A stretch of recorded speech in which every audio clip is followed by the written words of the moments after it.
Bilisan mo ang kilos, para kang pinagli sa pagong. Opo sir, pasensya na po. Hoy, saan ka pupunta? Bakit dyan mo ipapatong? Hindi ba sabi ko sa'yo doon sa kabila? Kahit kailan talaga, napakahina ng ulo mo. Pambihira. Pasensya na po sir, mali po kasi ang narinig ko. Hindi ko po sinasadya. Oh, yung bigas, natatapon na. Ano ba naman yan? Ilagay mo na lang dyan, ipapagawa ko na lang sa iba. May kaltas ang sahod mo, ha? Madami ang natapon mo tapos hindi pa maayos ang trabaho mo. Pambihira, mga kabataan talaga ngayon, hindi nagseseryoso sa trabaho. Pasensya na po talaga, boss. Sige na, pati tanghalian mo, hindi ka mag-uulam. Iwan mo na ako dito. Nakakairita ang pagmumukha mo. Pinanood ni Miguel ang dahan-dahang paglakad ni Joven palayo. Kitang-kita sa mukha nito ang takot at pangangatal. Napabuntong hininga na lamang si Miguel. Ilang sandali lang, dumating ang humahangos na si Paulo, ang kanyang katiwala sa negosyong bigasan. O Paulo, anong balita? Nahanap mo na ba yung nagnakaw ng kaperahan kagabi? Boss, kilala ko na kung sino siya. Sino? Si Joven ang nagnakaw. Siya ang nakita ko sa CCTV na pumasok dito kagabi. Ano? Totoo sinasabi ko, boss. Gusto mo panoorin mo yung record na nasa CCTV? May mga part lang na hindi nakunan kasi parang tinakpan niya yata ang camera ng CCTV. Pambihira. Siya na naman. Mamayang uwian pagkatapos natin magsara. Paiwanan mo yang si Joven. Makakatikim siya sa akin. Kinagabihan matapos maisara ang bigasan, dinala ni Miguel si Joven sa bodega kasama si Paulo. Doon, sinimulan nilang tanungin si Joven tungkol sa bintang na pagnanakaw. Mariing itinanggi ni Joven ang akusasyon, pero hindi naniwala si Miguel. Nagsimula ang pagpapahirap. Hinugot ni Miguel ang suot niyang leather na sinturon at paulit-ulit na hinagupit si Joven. Ang bawat hampas ay nagdudulot ng matinding sakit sa binata. Sa gitna ng pagpapahirap nito, nagsumikap si Joven na magmakaawa, ngunit walang pakialam ang dalawang lalaki. Para mas lalong pahirapan si Joven, sinindihan ni Miguel ang kanyang sigarilyo at pinaso ang sugat ni Joven. Ang matinding init ng sigarilyo ay nagdulot ng matinding sakit sa binata kaya napasigaw ito ng malakas. Aray! Tama na po! Sobrang nasasaktan ako sa ginagawa niyo sa akin! Kahit pong anong gawin niyo pananakit, wala sa akin yung pera! Dahil hindi po ako yung nagnakaw! Talaga bang hindi ka amin, ha? Mas lalo ka lang masasaktan. Uulitin ko, saan mo dinala ang perang ninakaw mo? Maski alugugin niyo po ang lahat ng gamit ko, o kapkapan niyo ang buong katawan ko, wala kayong makukuha sa akin dahil hindi po ako yung nagnakaw. Malay ba namin kung yung perang ninakaw mo ay nabili mo na ng pambisyo o kaya naman ay naiabot mo na sa ibang tao? Malinaw ang aming ebidensya. Ikaw lang ang nakitang pumasok sa loob ng bigasan kagabi. Anong ginagawa mo rito kung hindi ikaw ang nagnakaw? May naiwan po kasi akong gamit. Binalikan ko lang. Pasensya na po kung basta na lang ako pumasok dito sa bigasan nang hindi nagpapaalam sa inyo. Aba, magdadahilan ka pa? Akala mo kapani-paniwala yung sinasabi mo? Sinong tanga ang pupuslit dito sa bigasan ng hating gabi dahil lang sa isang bagay na naiwanan at hindi man lang nagpaalam sa amin ni Paulo? Nahiya lang po kasi akong abalain kayo dahil alam ko nagpapahinga na kayo. Napakahalaga po kasi nung bagay na naiwan ko kaya hindi ako makatiis na kuhanin dito. Alam mo, nagiging mabait pa ako sa'yo dahil hindi kita pinabarangay o pinapulis. May pagkakataon ka pa ngayon na maitama ang mali mo nang hindi nasisira ang pangalan mo sa ibang tao. Kaya umamin ka na ngayon din. Ano po bang aaminin ko kung hindi ako yung nagnakaw ng pera dito sa bigasan kagabi? Sino pa kung hindi ikaw? Hindi ko po alam. Bakit kasi hindi nyo pa imbestigahan? Bakit ako agad yung unang sinisisi dahil ako nakita sa CCTV? Ginagawa niyo po ba yun dahil mainit ang dugo niyo sa akin? At ako ang pinakakinaiinisan niyo sa lahat ng tauhan? Aba, ang lakas ng loob mo magsabi ng ganyan, ha? Paulo, iabot mo sa akin ang 2x2 na pamalo. Talagang pinaiinit ng binatang yan ang dugo ko. Ibinigay ni Paulo kay Miguel ang isang mahabang 2x2. Agad na hinagupit ni Miguel si Joven ng buong lakas. Ang hampas ay napakalakas na halos magkabali-bali ang mga buto ng binata. Sa sobrang sakit, wala nang nagawa si Joven kundi ang sumigaw at umiyak ng tahimik. Ilang sandali pa biglang nawala ng malay si Joven. Nakaramdam ng kaba si Miguel kaya agad niyang pinulsuhan ang binata. Nakahinga siya ng maluwag nang maramdaman ang pulso nito. Kumusta, boss? Buhay pa ba? Baka mayari tayo niyan. May pulso pa naman. Ibig sabihin, wala tayong dapat na ipag-alala.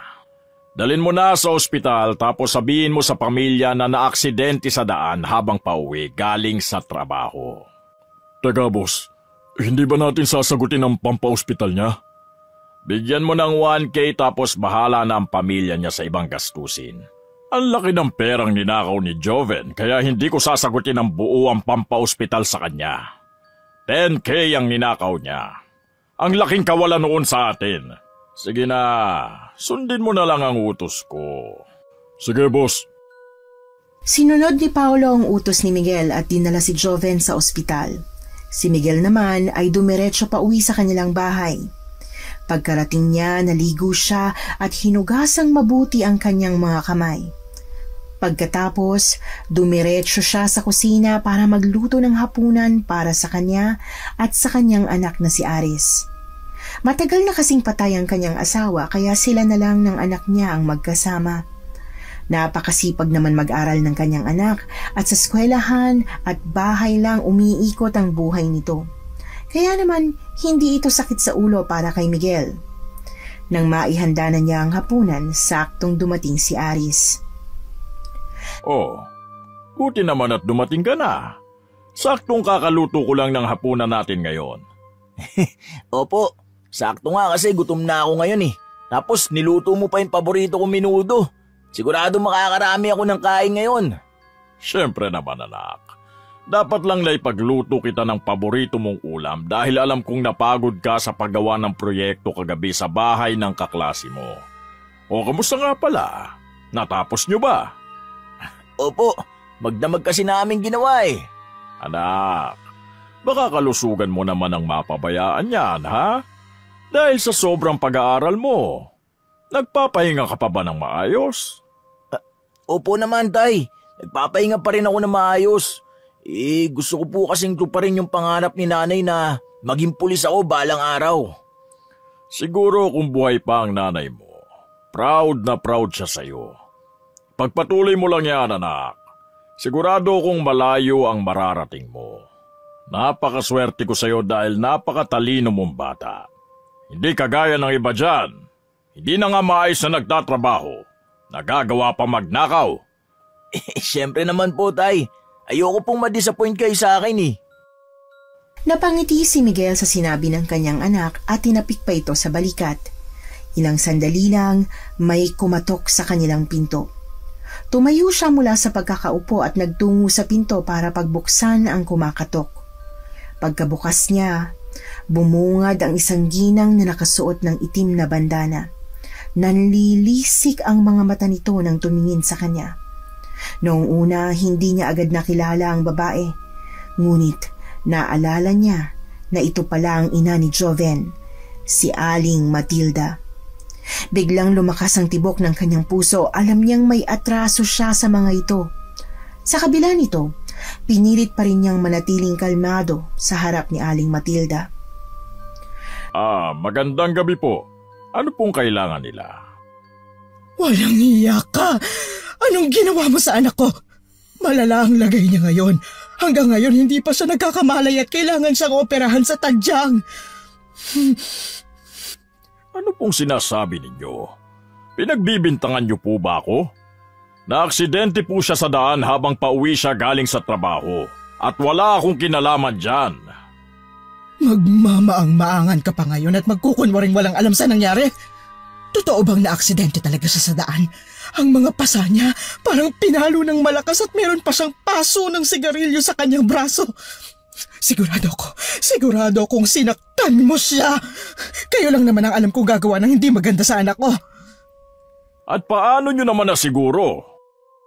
Simula nang pumasok si Joven sa bigasan niyo, humina ang katawan niya, tsaka palagi siyang may pasa.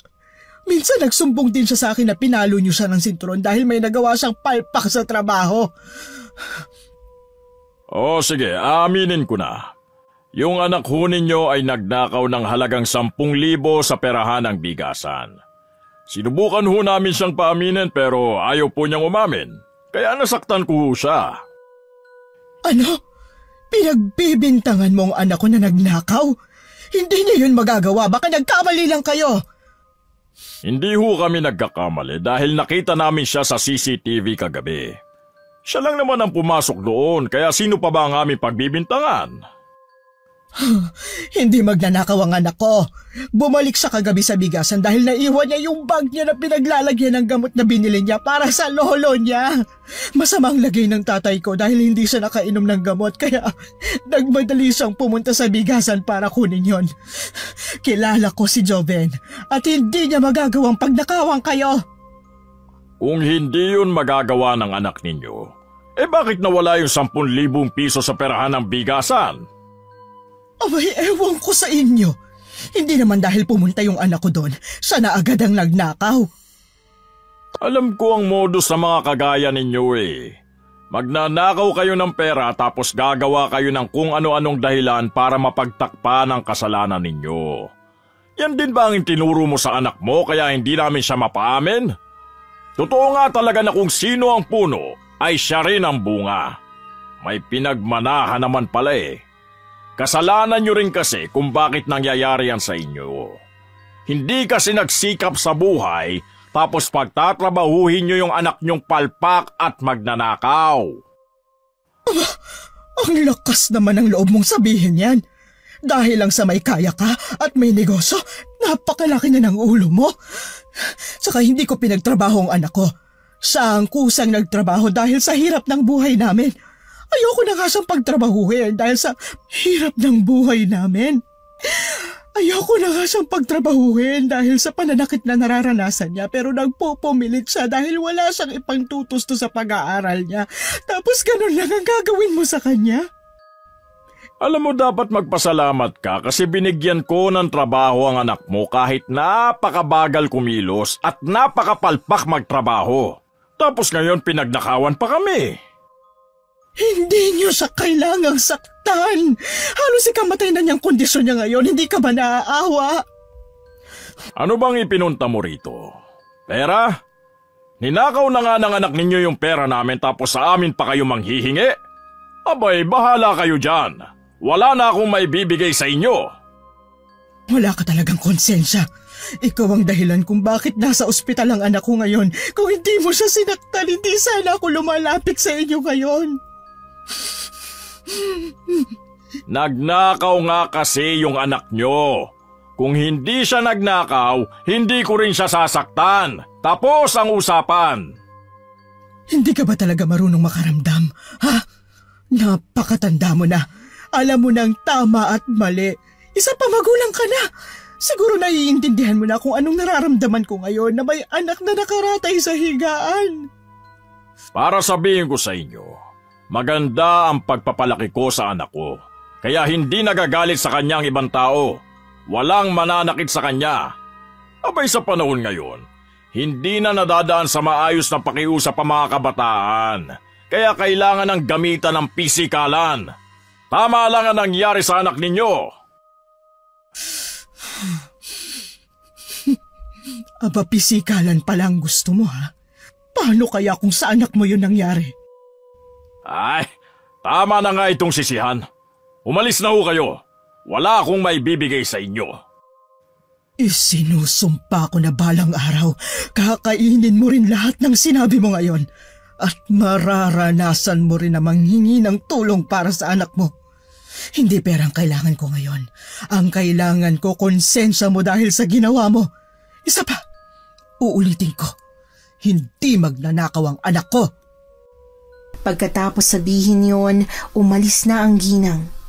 Nagpakawala naman ng isang malalim na buntong hininga si Miguel saka isinara ang pinto.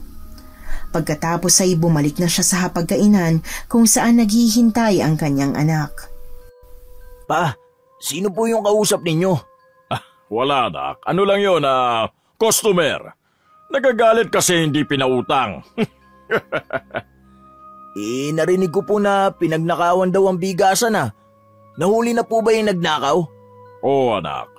Nahuli na yung nagnakaw. Bakit ang init ng usapan nyo nung ginang? Alam mo, anak, huwag mo na yung masyadong intindihin. Kumain ka na lang dyan. Kayo rin pa, huwag po kayo masyado magpaka-stress. Sabihan nyo rin po ako pag may maitutulong ako Oo naman, anak. Kumain ka na dyan. Tikman mo itong rellenong bangus. Masarap din ang pagkakaluto ko rito. Salamat po pa. Sigurado mabubusog ako ngayon. Napalitan ng saya ang tensyong nararamdaman ni Miguel nang makita niya ang ngiti ng kanyang anak. Nang sumapit ang oras ng pagtulog, binulabog si Miguel ng isang nakakatakot na panaginip. Nakita niya ang sarili niyang hinahampas ni Aling Matilda ng sinturon na ginamit niya kay Joven. Pagkatapos ay bigla na lang siyang naligo sa sariling dugo. Nagmamakaawa siya sa ginang, pero nakakadena ang kanyang mga kamay at hindi siya makagalaw. Ilang saglit lang ay nagising na siya. Tagaktak siya ng pawis at panay ang kabog ng kanyang dibdib. Naisipan niyang lumabas ng kwarto para uminom ng tubig. Pagdating niya sa kusina, naramdaman niya na parang may taong pumasok sa loob ng kanilang bahay. May narinig siyang kalabog sa may pinto at pagkatapos ay nakarinig siya ng mga yabag sa semento. Parang paikot-ikot ito sa kanilang bahay. Kumuha siya ng kawali at dahan-dahan siyang nagmanman para hulihin ang taong yon. Maya-maya, nagulat siya nang biglang bumukas ang ilaw. Bumungad sa kanya si Aris.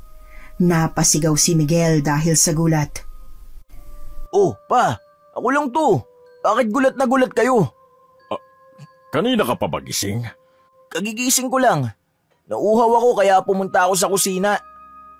Hindi mo ba naramdaman na parang may ibang tao dito sa loob ng ating bahay? Hindi naman po, saka kakagising ko lang Medyo wala pa po ako sa wisyo. Sige anak, ang mabuti pa ay bumalik ka na agad sa kwarto pagkatapos mong uminom ng tubig. Mag-uusisa lang ako. Sige pa.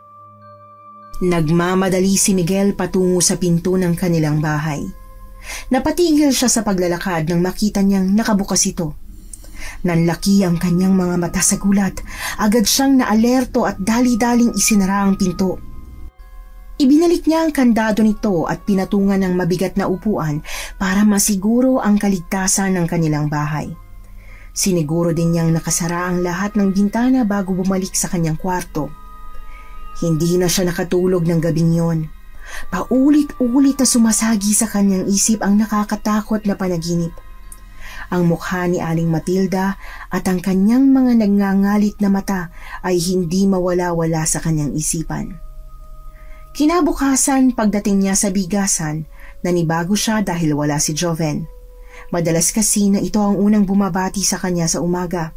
Karaniwan na rin niyang sermonan si Joven dahil palpak ang trabaho at matagal kumilos. Ngunit sa araw na yon, si Paulo ang unang sumalubong sa kanya. Boss, magandang umaga po. Magandang umaga rin, Paulo. Pinuntahan ba kayo ni Aling Matilda kagabi? Ang alam ko kasi, hindi siya naniniwalang na-aksidente si Joven. Nahalata niya siguro yung mga latay nito sa katawan. Pumunta siya sa bahay kagabi. Tapos yun na nga, napilitan akong aminin ang totoo.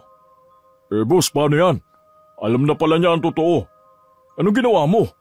Binigyan mo ba ng perang pampagamot ni Joven? Bakit ko bibigyan ng pera Ang laki ng ninakaw sa atin. 10,000. Ano pa ang may bibigay ko? Alam mo ba kung anong klaseng tao yan si Aling Matilda? Baka balikan ka niyan. Delikado. Ano gagawin niya? Ipapupulis niya ako? Subukan niya lang kasi halos lahat ng pulis dito sa lugar natin ay barkada ko.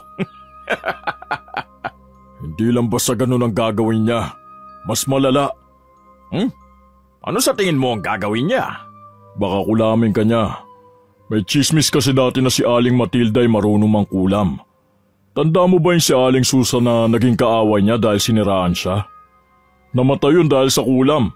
Namaga ang kanyang buong katawan. Sabi nila si Aling Matilda daw ang kumulam. Kasi yun lang naman ang nakaaway niya eh.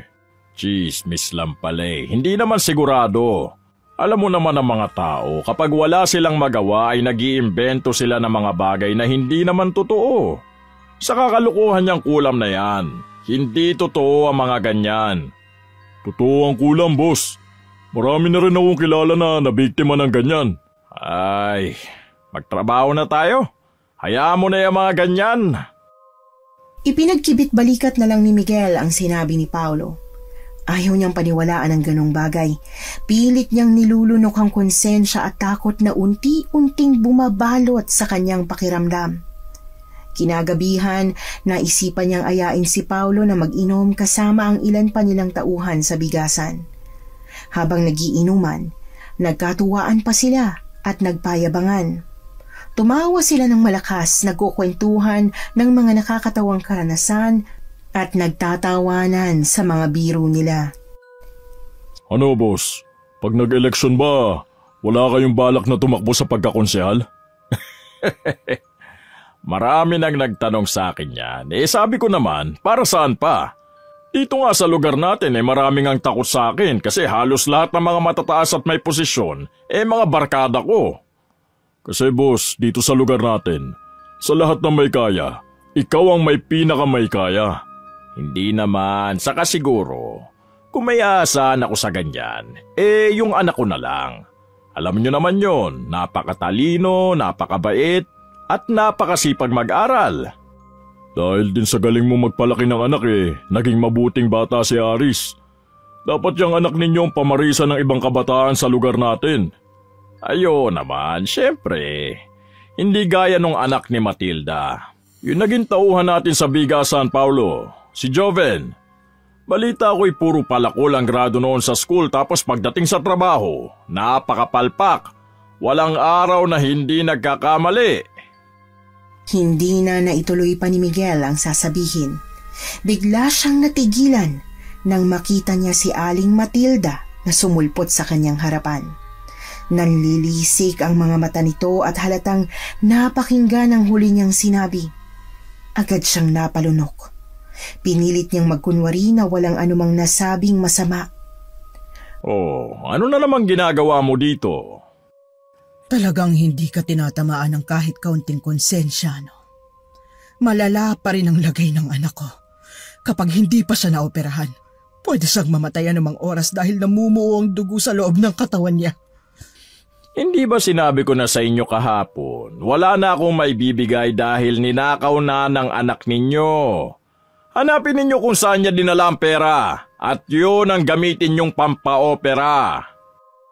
Hindi nagnakaw ang anak ko at siyang biktima ng sitwasyon na ito. Dahil sinaktan mo siya, responsibilidad mong akuin ang ginawa mong kasalanan. Kahapon ko pa nasabi sa inyo kung anong nangyari. Gusto niyo ba isa-isahin ko pa?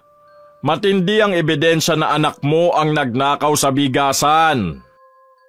Talagang mas mahalaga pa sa iyo ang pera kaysa sa buhay ng isang tao.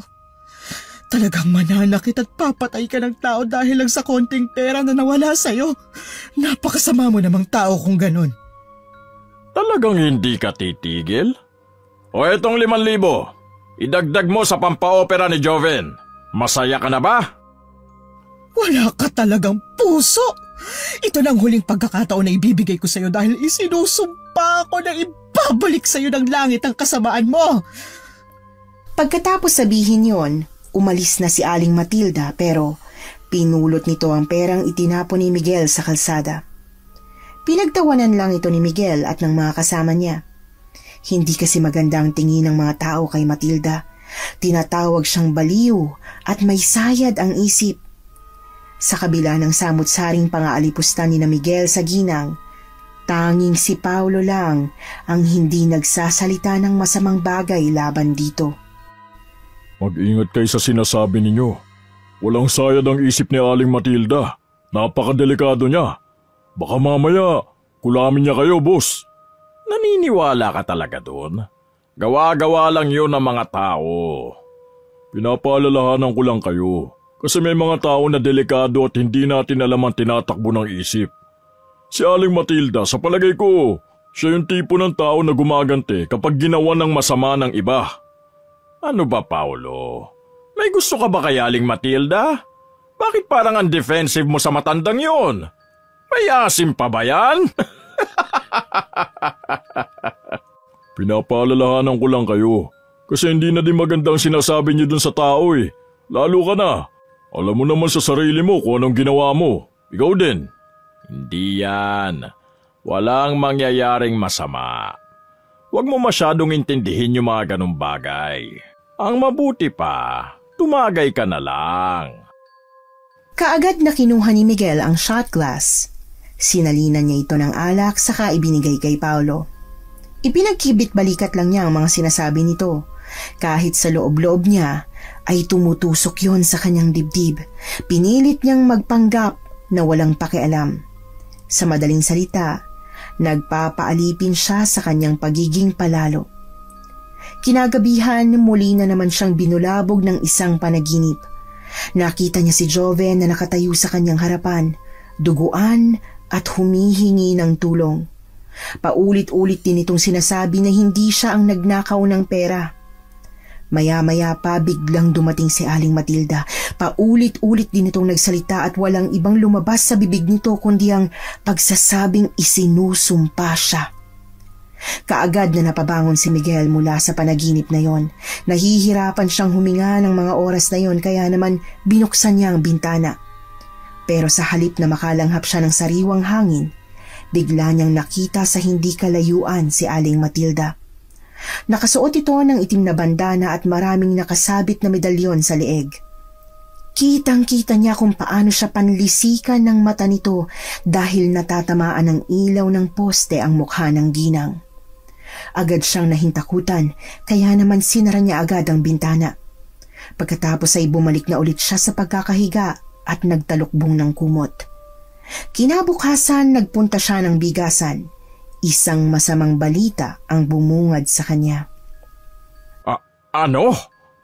Patay na si Joven? Oo, boss. Wala na siya. Kagabi lang.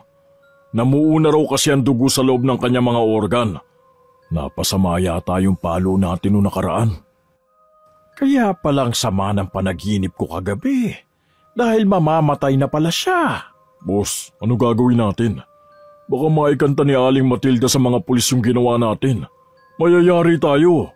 Hindi ko naman alam na aabot sa ganito. Na mamamatay siya dahil sa mga pangahampas ko sa kanya. Dapat pala hindi ko sinabi kay Aling Matilda ang totoo. Walang ibang mapuputukan dito kung hindi tayo. Sabi ko sa'yo, boss eh. Dapat sinagot mo na yung pampa-ospital niya para naman kahit papano nakabawi ka. Mahirap pasukin yung ganitong sitwasyon.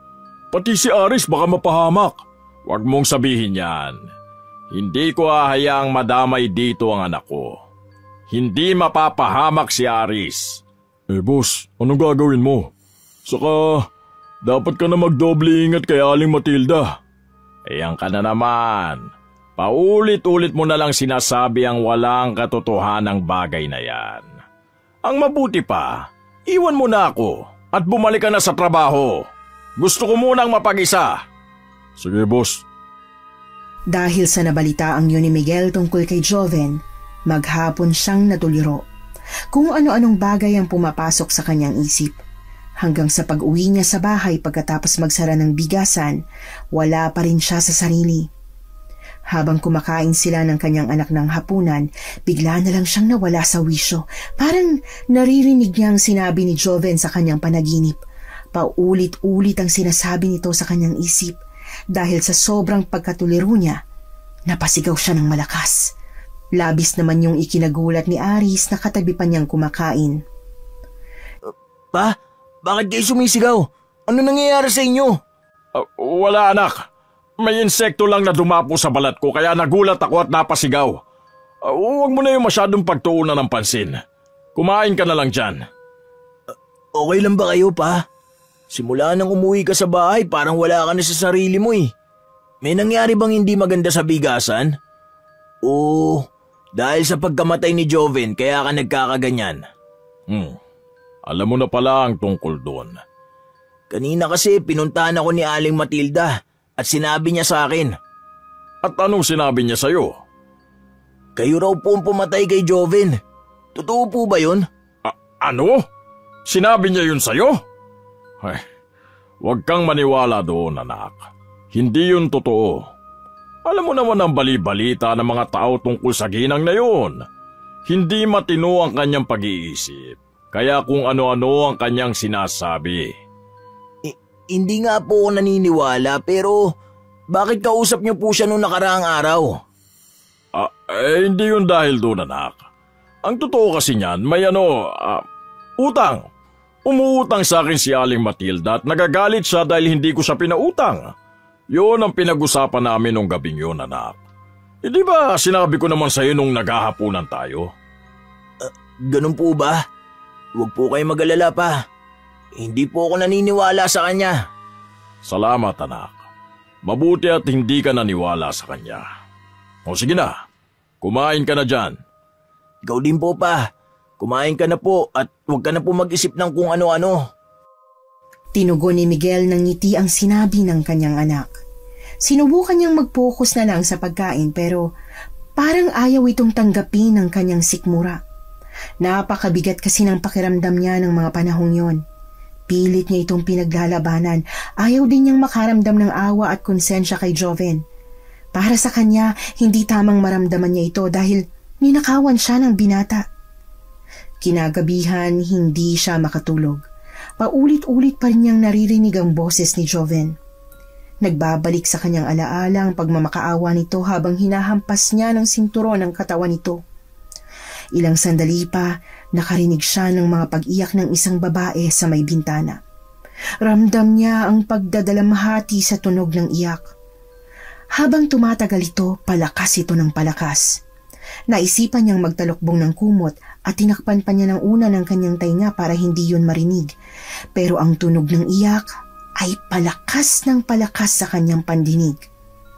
Hanggang sa hindi na siya makatiis, patalon siyang bumangon sa kanyang higaan. Nangangatal ang mga kamay na binuksan niya ang bintana. Laking gulat niya nang makita niya si Aling Matilda. Bigla itong tumawa ng napakalakas nang makita siya. Ang itsura nito ay gaya pa rin nang makita niya ito sa bintana noong nagdaang gabi. Siguro na may nabalitaan mong nangyari sa anak ko. Pinatay mo siya. Pinatay mo ang anak ko! Hindi totoo yan. Hindi ko pinatay ang anak mo. Namatay siya sa ospital at hindi ko na yun kasalanan. Kinakain ka na ng konsensya pero nagmamaang-maangan ka. Sige, ituloy mo lang yan. Darating ang araw na duduruin mo din ang sarili mo dahil makikita mong paghihirap ng anak mo. Tumigil ka na! Tama na! Huwag mong idamay dito ang anak ko. Wala siyang kinalaman dito. Ano bang gusto mo? Pera? Sige, ibibigay ko tapos layuan mo na ako. Ayaw na kitang makita. Huli ng lahat para sa pera. Hindi na may babalik ang buhay ng anak ko. Kung noon mo pa yan naisip, hindi sana siya mamamatay. Nangyari ang lahat ng to dahil mas pinairal mo ang pride mo. Pagdudusahan mo ang lahat ng mangyayari sa'yo. Buhay ang karma sa isang taong katulad mo.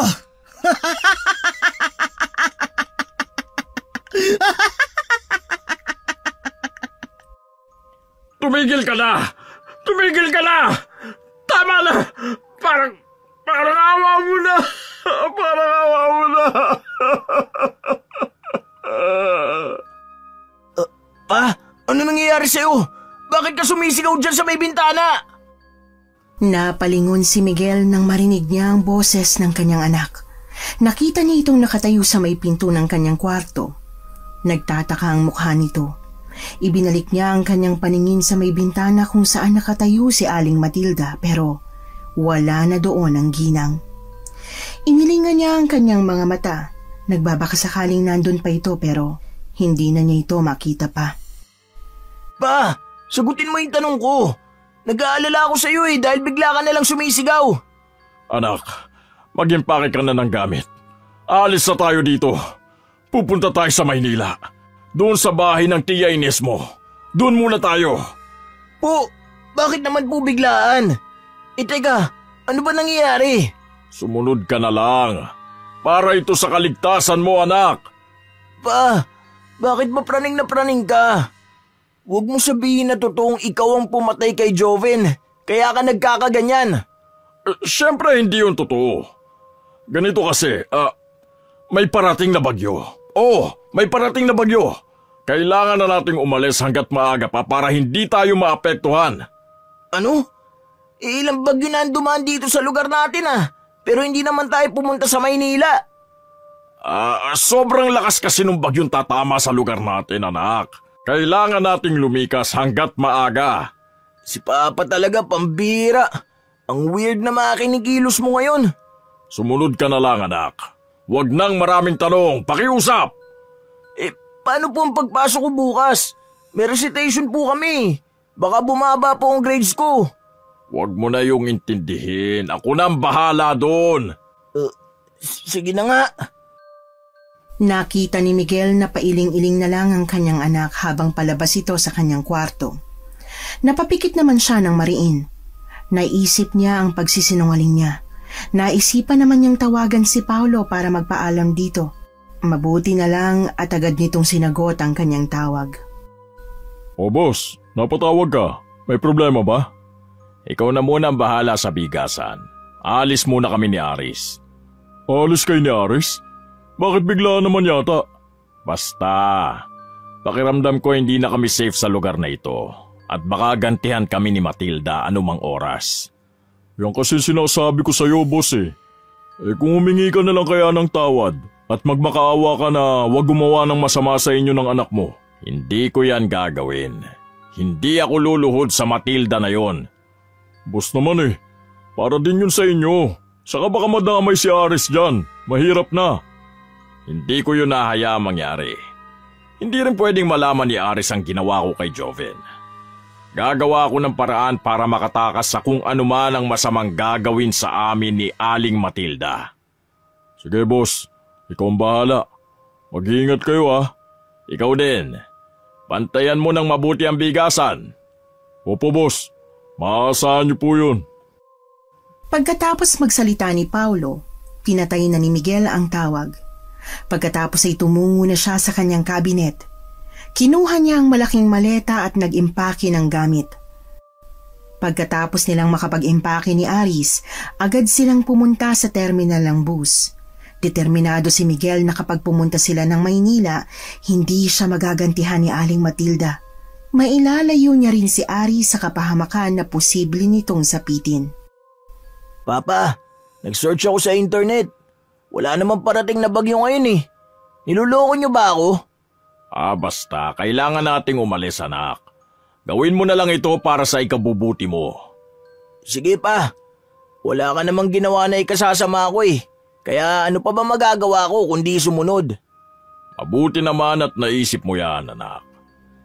Pero sana, kung may kinakaharap kang problema, harapin mo sana sa halip na takasan. Kilala kasi kita pa. Yan ang kahinaan mo. May mga panahon na ayaw mo magpakatotoo sa tunay na nararamdaman mo. Lalo na kapag pride mo na ang kalaban mo. Tanging ngiti na lang ang naitugon ni Miguel sa sinabi niyo ni Aris. Hindi niya yun maitatanggi dahil totoo ang sinabi nito. Gayunpaman, hindi pa rin niya kayang aminin dito na may namatay na tao dahil sa kanya. Nang mga sandaling yun, naglalakbay pa rin ang kanyang isip. Napapitlag na lang siya nang makita si Aling Matilda sa hindi kalayuan. Nanlilisik ang mga mata nito at parang nanduduro at gusto siyang lamunin. Bigla na lang siyang napatayo at binuhat ang mga gamit kahit wala pa ang bus na sasakyan nila. Pa, bakit tumatayo ka na agad? Wala pa yung bus na sasakyan natin. Hindi pa naman dumadating ah. Anak, kailangan na nating umalis. Pa, ano ba talaga nangyayari sa'yo? Wala ka na sa tamang wisyo. Pasensya ka na, anak. Oh, ito na pala yung bus na sasakyan natin eh. Halika na pa. Sige anak, tayo na. Agad na binuhat ni Miguel ang mga dala niyang bag at luminga-linga sa paligid. Ikinatatakot niya kasi na baka sundan siya nito pagdating sa bus. Nakahinga siya ng maluwag nang hindi na niya makita pa si Aling Matilda. Sumunod siya kay Aris na nagpatiuna na sa paglalakad. Pagsakay nila ng bus, nagdasal muna siya ng mataimtim at hiniling na wag na sana silang masundan ni Aling Matilda. Habang nasa biyahe, nakatulog siya sa sasakyan. Sa pagkakataong ito, mas lalong nakakatakot ang kanyang panaginip. Nakita niya ang kanyang anak na si Aris na nalulunod sa sarili niyang dugo. Sa kabilang banda nakita niya si Aling Matilda. Naging nakakatakot ang itsura nito. Nakasuot ito ng maraming medalyon at may hawak na malaking karayom. Bigla siyang napabalikwas at nagising sa bangungot na yon. Pero nang ilingalingan niya ang paningin, nakatigil ang bus at wala sa tabi niya si Aris. Sa sobrang gulat niya napatayo siya at nagsimulang hanapin ang anak. Hinanap niya ito saan mang sulok ng bus pero hindi niya ito makita. Hanggang sa lumabas muna siya ng bus at hinanap ang anak. Nakasalubong niya ito pagbaba niya at may mga dala itong pagkain. Diyos ko namang bata ka, saan ka ba naman pumunta? Bigla ka na lang nawala. Lumabas po ako pa. Nag-stop over kasi yung bus eh, kaya bumili muna ako ng pagkain. Di pa kasi tayo nanananghalian eh. Bakit hindi mo muna ako ginising at nagpaalam muna sa akin bago ka umalis? Pinag-alala mo kung bata ka. Pa, mahimbing ang tulog mo sa sasakyan. Ayoko namang abalahin ka. Bakit ka ba takot na takot? Natakot lang ako na may mangyaring masama sa'yo. Sobra akong nag-alala. Pa naman, walang mangyayaring masama sa akin. Bumili lang ako ng pagkain sa labas eh. Masyado ka namang praning. Salamat sa Diyos at buhay ka. Ligtas ka. Gagawin kong lahat para maprotektahan at maingatan ka. Ha? Ewan ko sa'yo pa. Ang mabuti pa, bumalik na tayo sa bus at na makakain na tayo. Sige anak, bumalik na tayo sa loob. Salamat sa binili mong pagkain. Hindi na sumagot si Ari sa sinabi ni Miguel. Sa halip, nagmamadali itong lumakad papunta sa bus. Makalipas ang ilang oras na biyahe, nakarating na rin sila sa Maynila. Sa bahay ni Aling Inez, kapatid ni Miguel, doon sila tumuloy. Malawak ang bahay nito at may nakalaang kwarto na sakto para sa kanilang mag-ama. Pagkatapos nilang mag-ayos ng mga dala nilang gamit, kinandaduhang mabuti ni Miguel ang mga bintana at nilagyan ng takip ang lahat ng butas na meron ng silid. Nakita niya si Aris na titig sa ginagawa niya at nagtataka. Pa, bakit yung tinatakpan lahat ng butas? Baka mamaya hindi na pasukan ng hangin tong kwarto natin. Ano ba talagang dahilan bakit kayo nagkakaganyan? Kahapon ko pa napapansin na may kakaiba sa inyo ah. May problema ka po ba na hindi mo sinasabi sa akin? Wala naman anak. Nag-iingat lang ako. Alam mo naman kasi ang mga tao dito sa Maynila, hindi mapagkakatiwalaan. Sigurado ba kayo na wala talaga? Pa, hindi ka naman ganyan eh. Sa tingin ko may problema ka talaga. May nangyari bang hindi maganda? May nakaaway ka ba sa bigasan na tinatakasan mo kaya tayo umalis sa atin? Paano ko ba dapat sabihin ito? Pa naman, nagugulungan na ako. Ang hirap manghula ng dahilan kung bakit parang takot na takot ka at may kung sinong umahabol sa'yo. Sabihin mo na sa akin, baka makatulong ako. Si Aling Matilda. Baka may gawin siyang masama sa atin. Ha? Totoo ba na ikaw ang pumatay kay Joven? Hindi ko siya pinatay. Nagkataon lang na namatay siya dahil hindi kinaya ng katawan niya yung mga palo ko sa kanya. Ibig mo sabihin, hindi siya totoong naaksidente sa daan? Ikaw ang nanakit sa kanya? Nakakahiyamang sabihin sa'yo, anak. Pero ganun na nga. Anong dahilan at bakit mo siya sinaktan? Nagnakaw siya sa bigasan natin. Nahuli namin siya ni Paulo sa CCTV. Hindi ko naman sana siya sasaktan nung una, pero hindi ko siya mapaamin kaya napilitan akong saktan siya. Siya po pala yung sinasabi ninyo noon na nagnakaw sa bigasan. Kaya po pala, parang matindi ang galit sa ni Aling Matilda. Ganun na nga, anak. Pakiramdam ko ay may masama siyang gagawin sa atin kaya kinailangan nating umalis para matakasan siya. Huwag ka mag-alala pa. Hindi naman po malalaman ni Aling Matilda tong kina Tia Ines eh. Sana nga, anak. Sana hindi tayo nasundan ng matandang yun. Hindi yan pa. Huwag kayong mag-alala. Napakalawak nitong Maynila para malaman niyang nandito tayo. Huwag mo na masyado isipin yun. Magiging maayos tayo dito. Nakahinga ng maluwag si Miguel dahil sa sinabing yon ng kanyang anak. Lumipas ang ilang araw ng pamamalagi nila sa Maynila, wala namang masamang nangyari. Inisip na lang ni Miguel na ligtas na sila ng kanyang anak at hindi na sila nasundan ni Aling Matilda.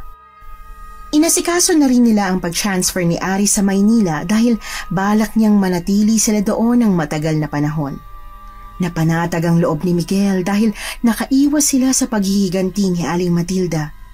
Gayunpaman, isang araw, pagkagaling ni Ari sa eskwelahan na lilipatan niya, isang masamang balita ang sinabi nito. Oh, anak, Aris, ano nangyari sa'yo? Bakit tingal na hingal ka? Pa, si Aling Matilda. Si Aling Matilda? Anong meron sa matandang yun? Bakit bigla mo nabanggit ang pangalan niya? Nakita ko siya. Nakasalubong ko siya sa daan nung pauwi na ako. Nakatingin siya sa akin na nanlilisik ang mga mata. Ano? Sigurado ka ba? Baka naman ibang tao yung nakita mo at kamukha lang siya ni Aling Matilda. Paano naman siya makakarating dito ay ang layo-layo ng Maynila? Baka sinundan niya tayo nung umalis tayo.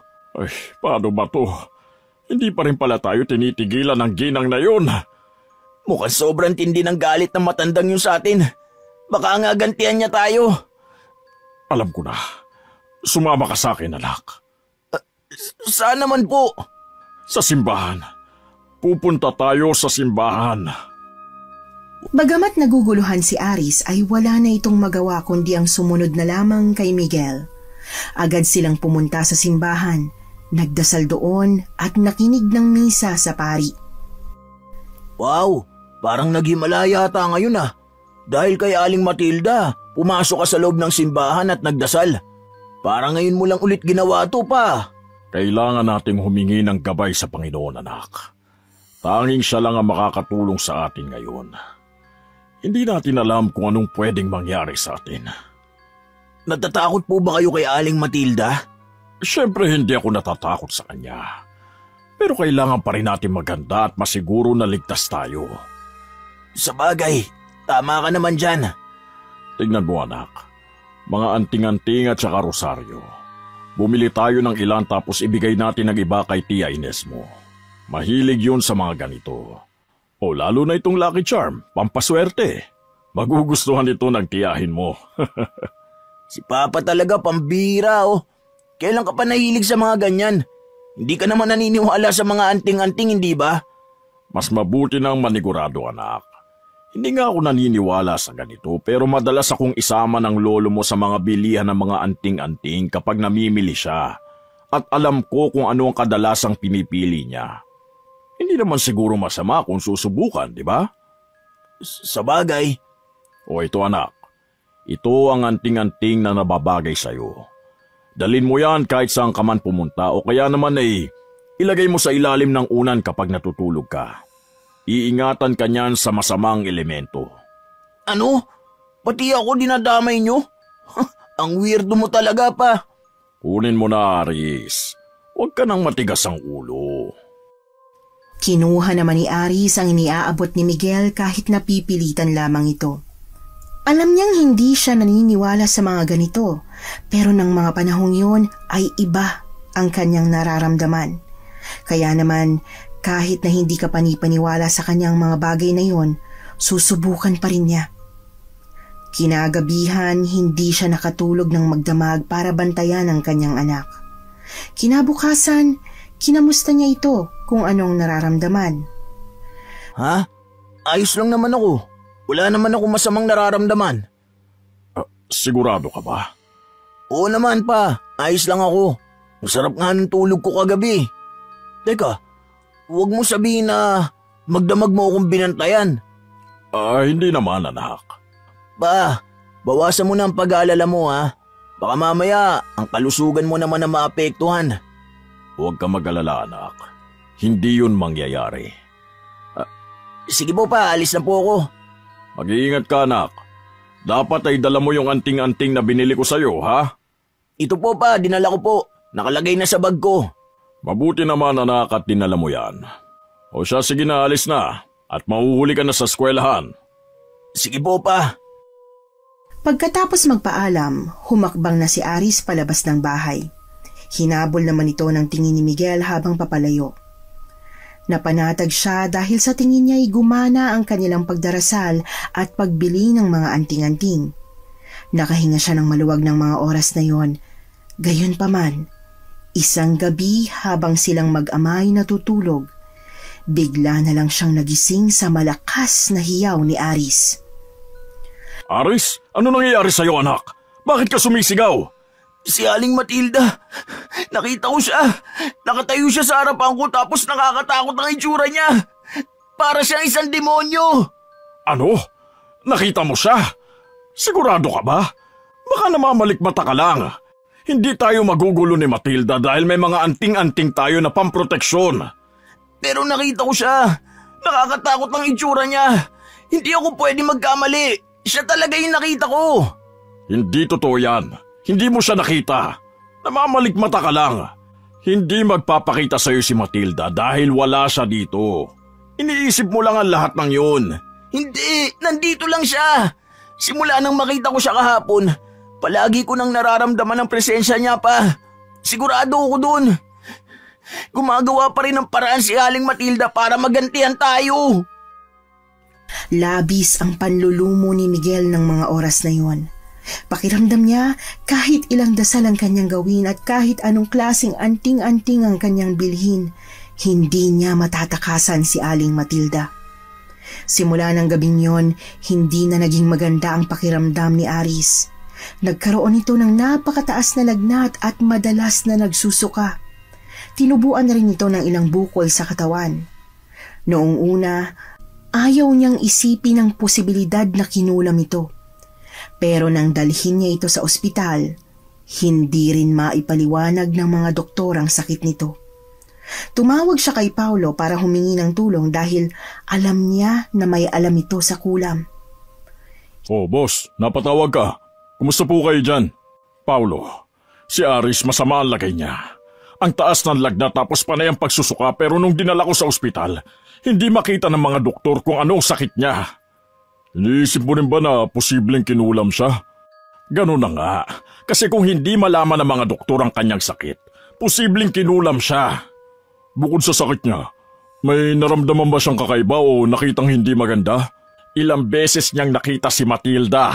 Naku boss, baka kinulam nga siya ni Aling Matilda. Naghihiganti na siya sa'yo. Anong balak mo gawin ngayon? Ipapagamot ko siya sa albularyo. Tulungan mo ko, Paulo. Hindi ba marami kang kilala na eksperto sa panggagamot ng kulam? Opo, boss. Yung kapitbahay namin. Marunong siya manggamot ng mga nakulam at nabarang. Kaso kailangan niyo umuwi dito. Hindi magagamot si Aris kapag malayo. Walang problema sa akin. Uuwi kami dyan. Maipagamot lang ang anak ko. Boss, ano kaya kung ang pinakamabisa mong gawin pumunta ka kay Aling Matilda. Humingi ka na ng tawad. Pagsisiya mo na ang mga ginawa mo kay Joven. Baka tigilan niya na ang pangkukulam at hindi mo na kailangang ipagamot si Aris sa albularyo. Hindi. Hindi ko gagawin yun. Sinasaktan niya ang anak ko. Hindi ko siya mapapatawad.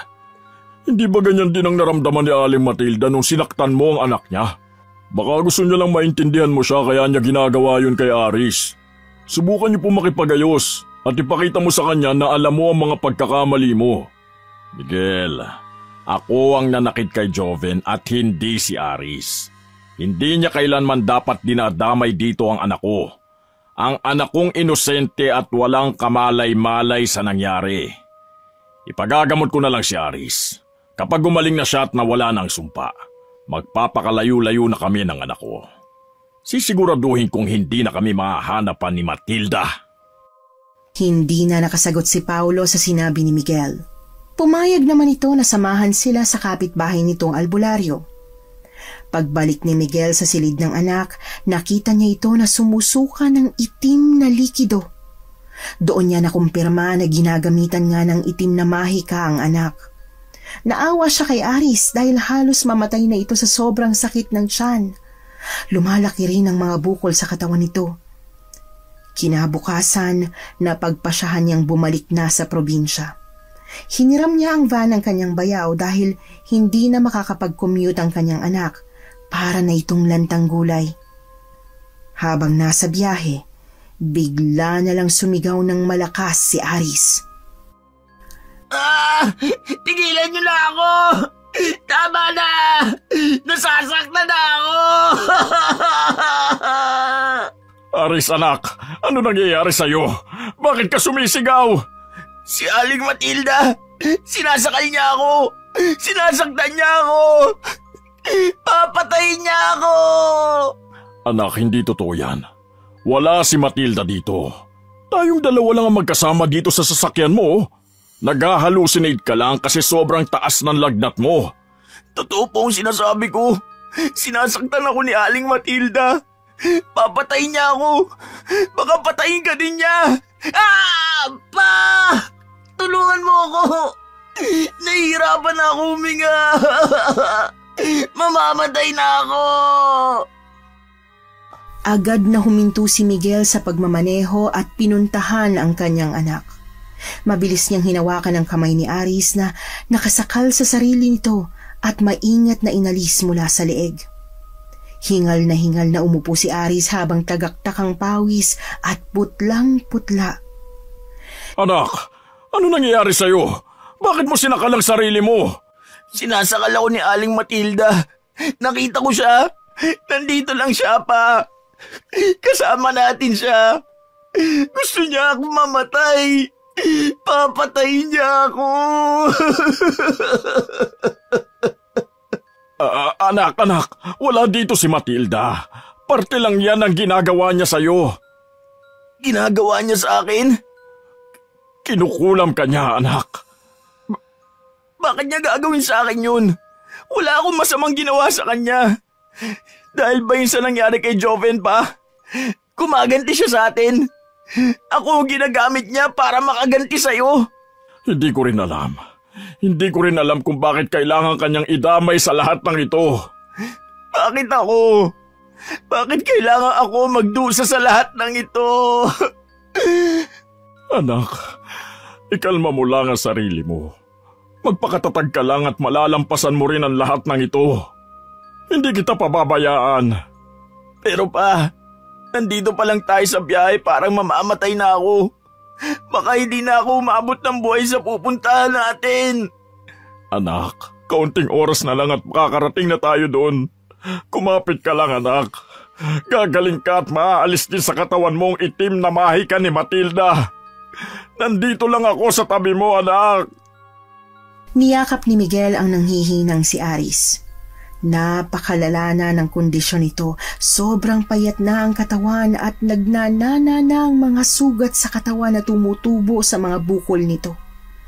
Awang-awa na siya sa kanyang anak kaya hindi niya mapigilan ang mapahagulgol habang nakayakap dito.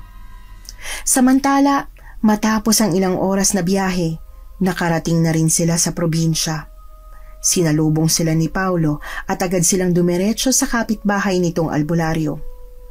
Nakakatakot ang itsura ng bahay nito. Puno ng iba't ibang uri ng medalyon at anting-anting ang mga dingding. Marami rin nakasabit na iba't ibang klase ng halamang gamot. Sa sala ay may maliit na higaan at altar sa tabihan. Dito pinahihiga ang mga nagpapagamot. Ang matandang albularyo ay handa na rin. May mga nakalagay na kandila sa tabi at palanggana na may lamang tubig. Pagkatapos ay pulpito ng posporo at isang rosaryo. May nakapatong din na dahon ng madre de cacao sa lamesa dahil ito pala ay mabisang pangontra sa kulam. Agad nilang pinahiga doon si Aris. Pagkatapos ay sinimulan na ng albularyo ang ritual. Hinawakan nito sa ulo si Aris at nagdasal ng salitang Latin. Sinindihan din nito ang kandila sa tabi. Sunod ay tiningnan nito ang daliri ni Paulo kung pantay at napailing ito nang makitang hindi yon magkapantay. Pagkatapos ay inipit nito sa daliri ng binata ang maliit na pulpito. Diniinan yun ng matanda at napasigaw si Aris dahil sa sobrang sakit. Kita ni Miguel ang paghihirap ng kanyang anak kaya napatayo siya para puntahan ito. Kaagad naman siyang pinigilan ni Paulo. Hayaan mo lang siya, boss. Parte kasi yun ng ritual. Nahihirapan na ng sobrang anak ko. Sigurado ka bang gagaling siya sa albularyong yan? Bakit parang mas lalo lang siyang nahihirapan? Ganyan kasi talaga ang paraan ng pag-aalis ng ulam. Huwag kang mag-alala. Magaling niya si Katirso. Sana nga gumaling na ang anak ko. Hirap na siya. Bakit ba kailangan siya pang madamay sa kasalanang ginawa ko? Boss, bakit ba kasi ayaw mong pumunta kay Aling Matilda? Baka gusto lang naman niya na humingi ka ng tawad sa kanya. Paano ko ba magagawa yun? Parang mas lalo akong nawawala ng amor sa kanya. Sabi ko naman sa'yo, boss, iba siyang maghiganti. Ikaw na lang ang magpakumbaba sa kanya at baka sakaling alisin niya ang kulam sa anak mo. Sabi mo, di ba? Magaling yang albularyo na yan. Gagaling ang anak ko nang hindi ko na kailangan pa magmakaawa sa matandang yon. Hindi ko hahayaan na magkatotoo yung sinabi niya na darating ang araw na luluhod ako sa kanya. Hindi ko yun gagawin!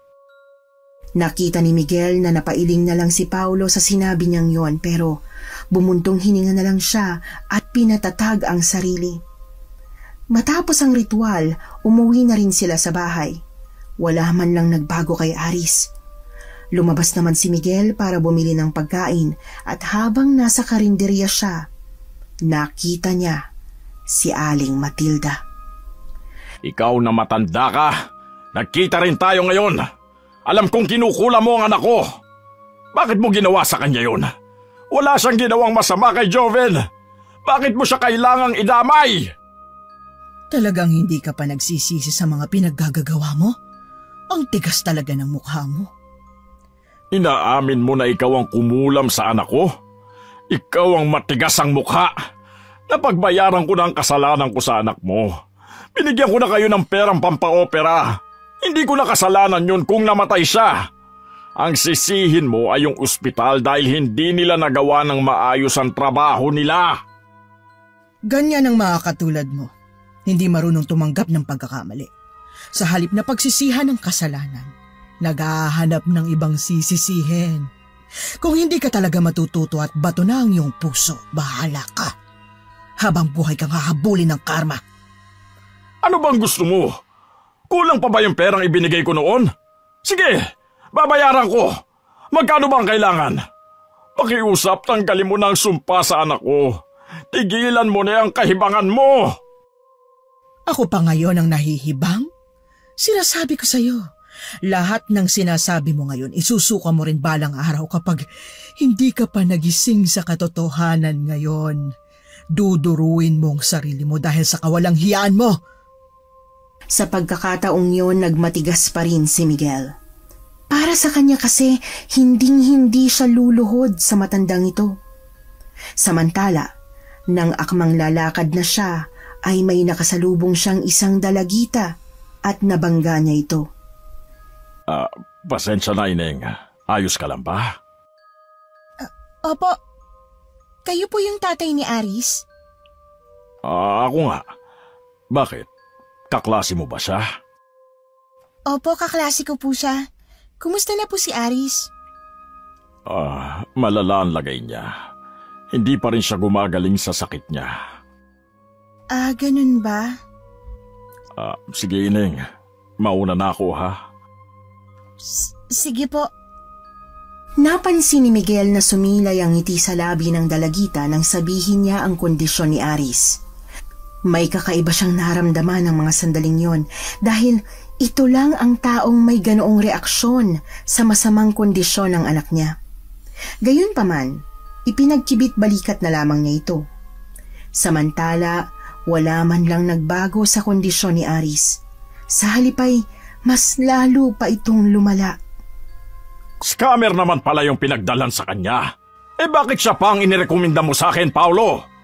Boss, legit na albularyo si Katirso. Ayaw lang talagang alisin ni Aling Matilda ang mahika, kaya hindi siya malabanan ng ritual ni Katirso. Ang bihira. Samahan mo ko, Paolo. Maghahanap tayo ng ibang albularyo na mas magaling sa kanya. Boss, paano na ang bigasan? Walang tatao dun. 2 taon na natin na nag-resign nito nakaraang araw. Hayaan mo na muna yung bigasan. Isara na muna yan. Sa ngayon ay mas mahalaga sa akin ang buhay ng anak ko. Sige po, boss. Masusunod po. Kung saan-saan nagpunta sina Paulo at Miguel para maghanap ng albularyo. Malaking pera na rin ang naubos nila sa pagpapagamot kay Aris pero wala man lang ipinagbago ang kondisyon nito. Halos araw-araw ay pinapagamot nila ito pero mas lalo lang lumalala ang kalagayan niya. Matindi na ang pagmamanas nito pero hindi pa rin gumagaling.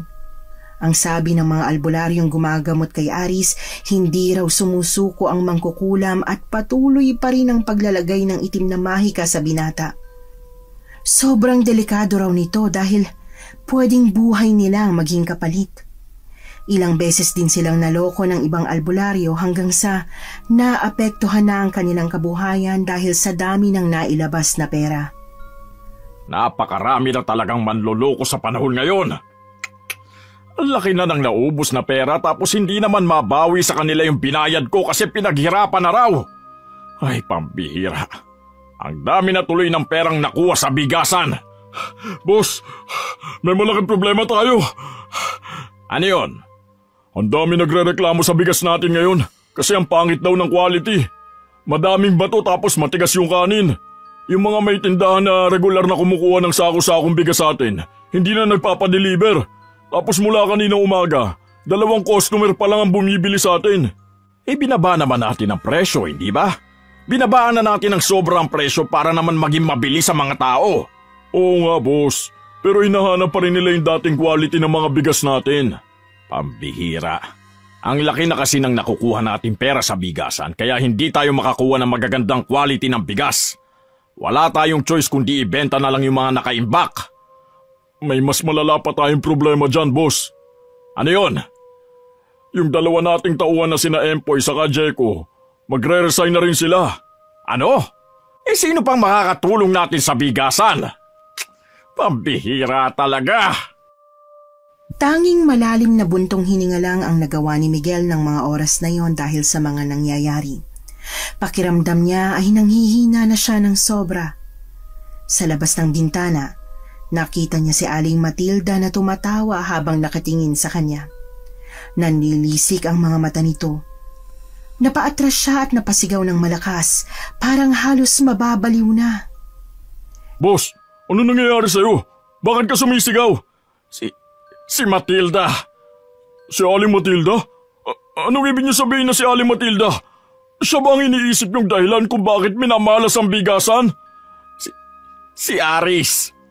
Oh, wala po ba sa kwarto niya? Si Aris. Baka kung ano nangyari sa kanya. Kailangan natin siyang puntahan. Nagmamadaling tumakbo si Miguel papunta sa kwarto ni Aris. Agad naman siyang sinundan ni Paulo na nalilito sa nangyayari. Pagdating doon, nakita niya si Aris na sumusuka ng itim na likido. Humarap ito sa kanya at nakita niya ang mga mata nito na unti-unting nagiging kulay itim. Ilang saglit pa, lumabas mula sa mga mata nito ang itim na likido. Napansin din niya na mas lalong lumala ang pagmamanas nito at meron na rin masangsang na amoy na parang nabubulok na karne. Labis ang panlulumo niya sa nakikitang kondisyon ng kanyang anak. Wala na siyang nagawa kundi ang lumuha sa harapan nito. Diyos ko po, anong nangyari sa iyo, anak ko? Bakit kailangan mong pagdaanan ang lahat ng ito? Pa, gusto ko nang mamatay. Hirap na ako. Hindi ko na kaya ang mga nararamdaman ko sa katawan ko. Hindi, anak. Hindi ka mamamatay. Hindi kita hahayaang mamatay. Hirap na ako pa. Kailan ba matatapos ang paghihirap ko na to? Huwag kang mag-alala. Gagawin kong lahat para gumaling ka, anak. Hindi kita susukuan. Malalampasan mo rin yan. Aray! Sobrang sakit! Ang sakit ng mga sugat sa katawan ko! Hindi mo deserve ang lahat ng ito, anak. Ako dapat ang nasa kalagayan mo. Ako dapat ang nahihirapan. Ayoko na. Hindi ko na kaya. Paulo! Po? Ano po yung boss? Dito ka muna. Bantayan mo si Aris. Pupuntahan ko si Matilda. Ano gagawin mo? Makikipag-away ka na naman? Hindi makakatulong yung iniisip mong gawin, boss. Baka mas lalo lang niyang pahirapan si Aris. Hindi ako makikipag-away. Aaminin ko na sa kanya mga nagawa kong kasalanan at hihingi ako ng tawad. Alam ko na ang pakiramdam niya nung namatay si Joven. Sige po, boss. Tama yan. Mag-iingat po kayo. Niyakap muna ni Miguel ang anak bago tumayo at umalis ng bahay. Habang naglalakad ay magulo ang kanyang isip. Halo-halo ang emosyong nararamdaman niya ng mga oras na yon at para siyang dinudurog ng kanyang konsensya. Naisip niya na kung hindi dahil sa kanyang pagmamatigas, hindi mangyayari ang lahat ng yun. Nang makarating siya sa bahay ni Aling Matilda, agad siyang kumatok sa pinto. Pinagbuksan siya ng ginang na malamig ang tingin sa kanya. Ano pang ginagawa mo rito? Kung susumbatan mo ko, wala akong oras para dyan. Masyado akong abala sa pagpaparusa sa mga masasamang tao. Naiintindihan ko na ang naramdaman mo nung namatay si Joven. Ganito pala ang pakiramdam mo nung mga oras na lumalapit ka sa akin at nahihirapan siya sa ospital. Patawarin mo ako sa pangtataboy ko sa iyo noon at kung binaliwala ko ang nararamdaman mo. Pero wag na ang anak ko ang parusahan mo. Ako na lang ang saktan mo.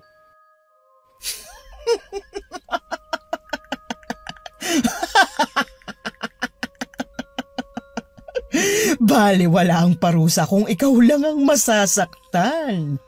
Madaling tiisin ang pisikal na sakit pero ang sakit ng damdamin, hindi.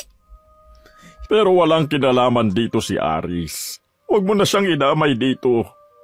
Hindi dapat sinasaktan ng mga inosente, alam mo yun. Hindi dapat sinasaktan ng mga inosente. Ikaw ang dapat mas unang nakaalam nun. Yang anak mong si Aris, hindi yan inosente. Masyado ka lang mapagmataas kaya akala mo magandang pagpapalaki mo sa anak mo. Anong sinabi mo? Wala kang karapatan na pag-isipan ng kung ano-ano ang anak ko. Oo, inaamin ko. Hindi ako mabuting tao pero iba ang anak ko. Mas mabuti ang puso niya kaysa sa akin.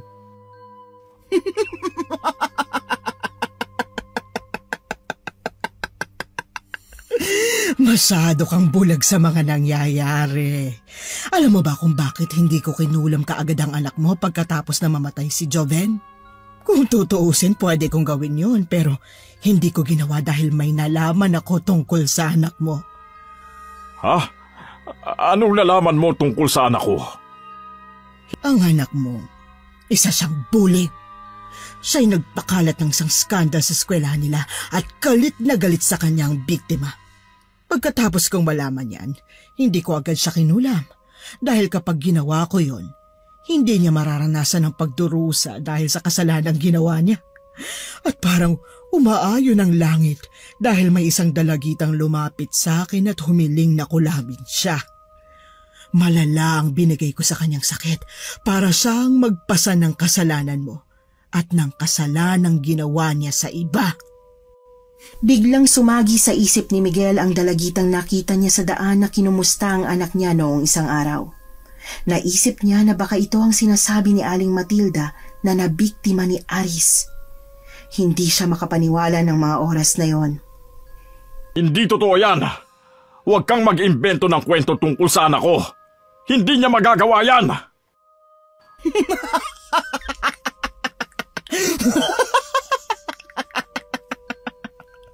Hindi lang yan. Ang anak mo'y nagsusugal. Yung binibintang mo na si Joven ang nagnakaw sa bigasan ninyo? Yun din ang gabi na kung saan mahigit 10,000 ang napatalo ng anak mo sa sugalan. Huwag mo nang itanggi.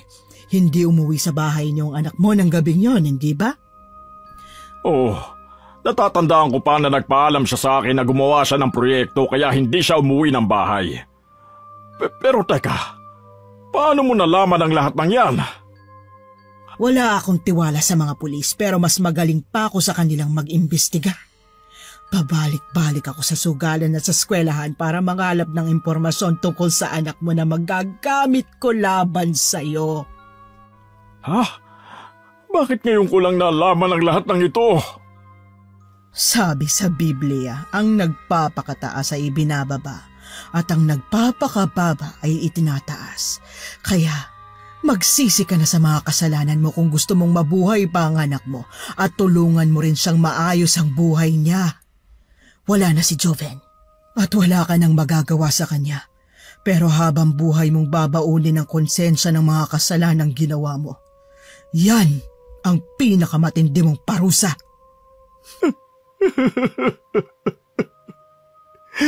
Patawarin mo ko. Sana mapatawad mo pa ako.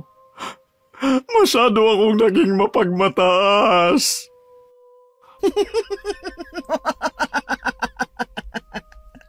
Wala nang magagawa ang paghingi mo ng tawad. May nagawa bang binigay mong pera para mabuhay si Joven? Huli ng lahat. Hindi na makapagsalita pa si Miguel dahil sa mga nalaman. Parang dinudurog ang kanyang puso ng mga oras na yon. Tumalikod na lang siya para umalis. Hindi na niya nagawang makapagpaalam pa kay Aling Matilda. Napagtanto niya na mali pala ang pagkakakilala niya sa kanyang anak pero isa lang ang gusto niya. Gumaling si Aris at maitama ang mga pagkakamali. Pagdating niya sa bahay, laking gulat niya nang maabutan si Paulo na isinisigaw ang pangalan ni Aris. Paulo, bakit ka sumisigaw? Ano nangyayari dito? Boss, si Aris, wala na siya. Hindi niya na kinaya pang lumaban. Anong pinagsasasabi mo? Natutulog lang siya, oh. Natutulog lang si Aris. Boss, wala na po talaga siya. Hindi pwede yan. Hindi pa patay si Aris. Hindi siya pwedeng mamatay ngayon. Gusto ko pa magbago ang anak ko. Gusto ko pang maitama ang mga pagkakamali niya.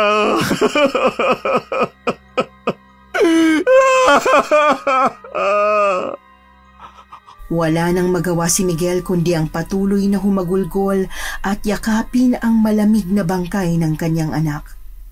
Mula sa bintana, malapit sa kwarto nito, natatanaw niya si Aling Matilda. Hindi na nanlilisik ang mga mata nito kundi ang mahahalata sa mukha ay kasiyahan.